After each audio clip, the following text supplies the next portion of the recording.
Hey class, so the second step in reading a poem is to read the poem aloud a second time. You usually understand better when you hear the words pronounced. Remember that poetry isn't meant to be speed read. It should be read the way more primitive ears used to read. Slowly, word by word, line by line, savoring each sound.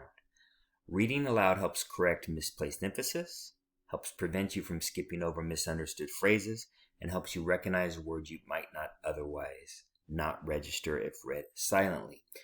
Two techniques that I want us to pay attention to as we listen to the poem a second time are caesura and enjambment. A caesura is a visible break or pause in a line of poetry, shown by either by punctuation or an empty space that signifies a pause while reading the line. Here's an in-depth video that discusses enjambment. Before we begin, I'm going to teach you a little song that I made up that helps my students remember what enjambment is.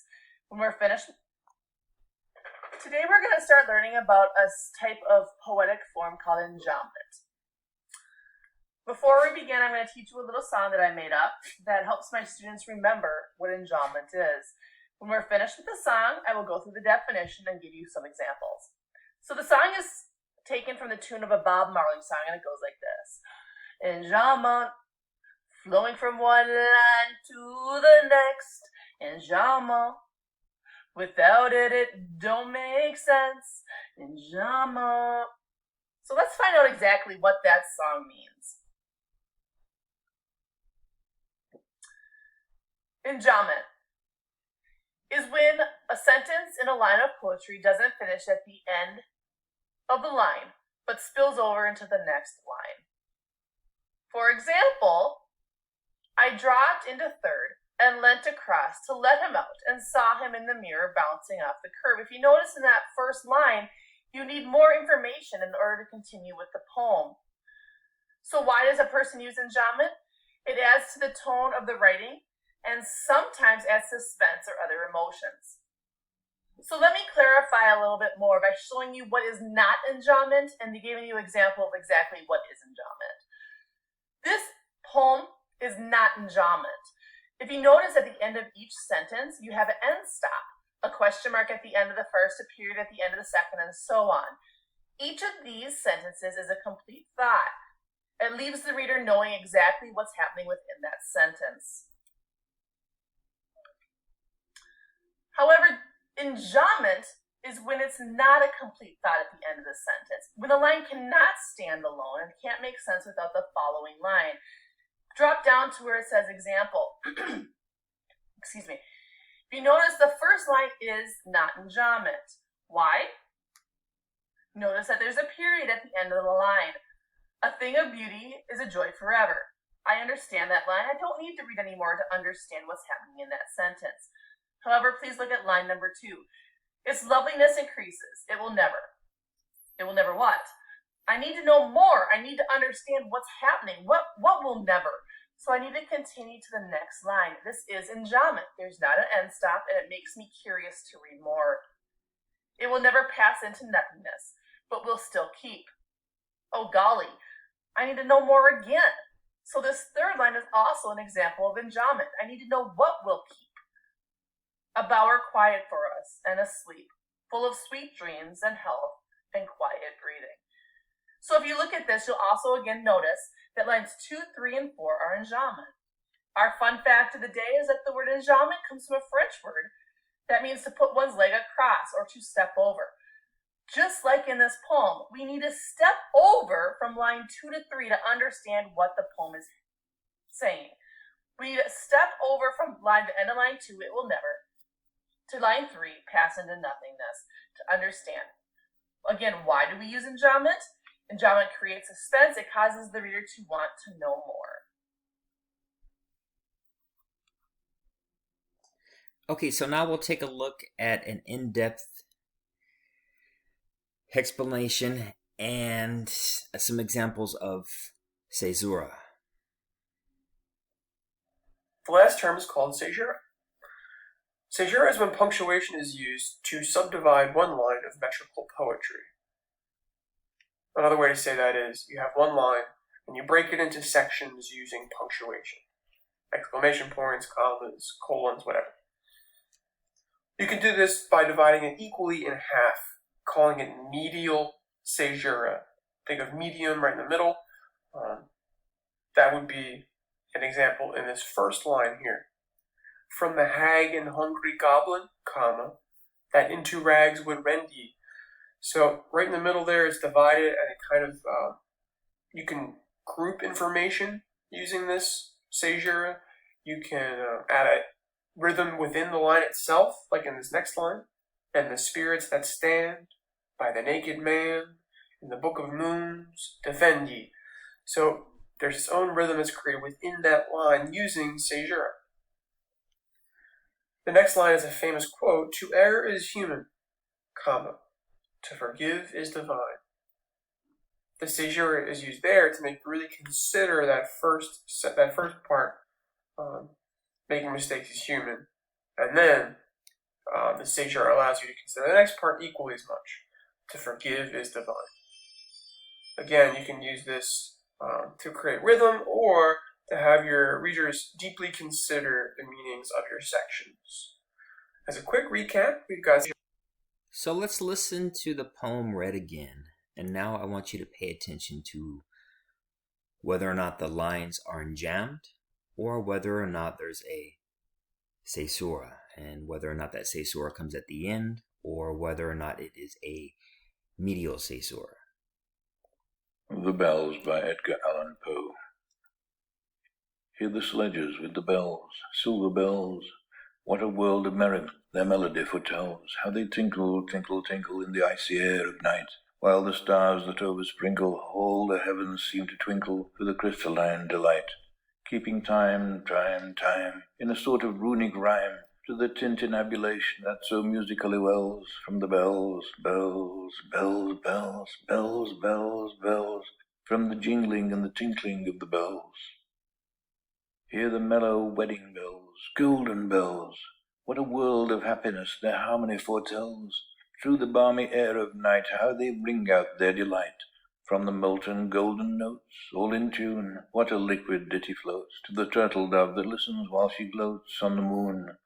Oh, from out the sounding cells, what a gush of euphony voluminously swells, how it swells, how it dwells on the future, how it tells of the rapture that impels to the swinging and the ringing of the bells, bells, bells, of the bells, bells, bells, bells, bells, bells, bells, to the rhyming and the chiming of the bells.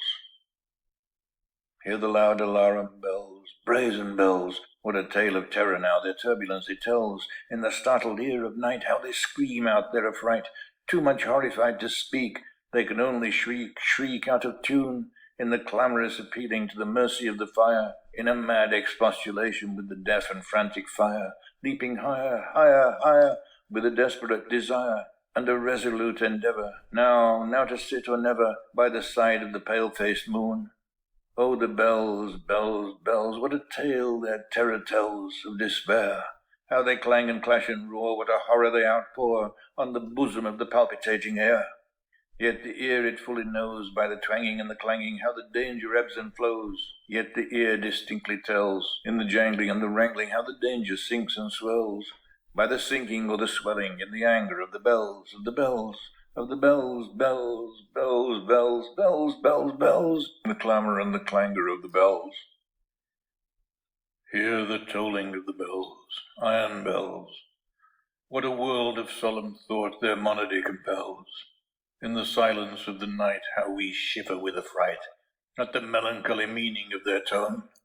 For every sound that floats from the breast within their throats is a groan.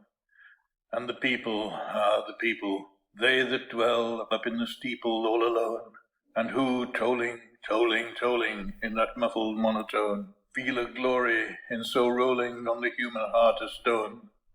They are neither man nor woman, they are neither brute nor human, they are ghouls, and their king it is who tolls, and he rolls, rolls, rolls, rolls, rolls a paean from the bells, and his merry bosom swells with the paean of the bells, And he dances and he yells, keeping time, time in a sort of runic rhyme to the paean of the bells, keeping time, in a sort of runic rhyme to the throbbing of the bells, bells, to the sobbing of the bells, keeping time, as he knells, in a happy runic rhyme to the rolling of the bells, to the tolling of the bells,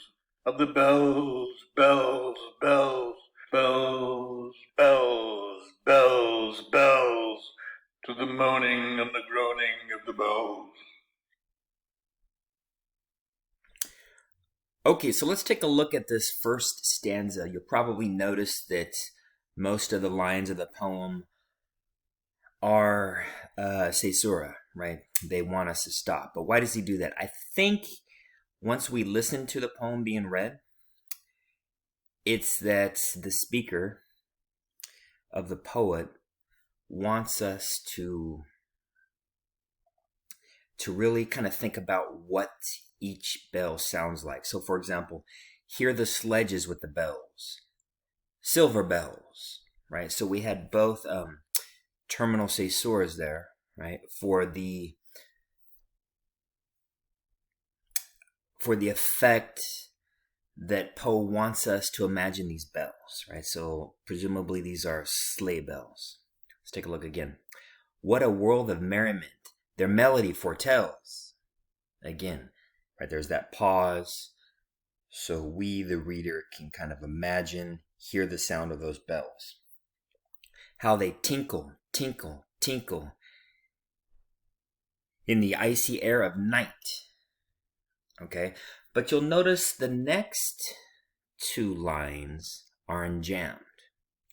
While the stars that oversprinkle, all the heavens seem to twinkle with a crystalline delight. So I think this line is enjambed for two reasons. One, it doesn't necessarily state a complete thought. We have a dependent clause while, right? Okay, and that leaves the reader with some sort of anticipation. Okay, so what's happening? Why the stars that oversprinkle, right? Well, the next line sort of continues that thought. All the heavens seem to twinkle. Okay, but we're not quite done yet. What are they twinkling with? With a crystalline delight. And then that's where we have our next caesura. So to recap, it seems like there's a lot of terminal caesura at the end of each line because Poe wants us to hear those bells.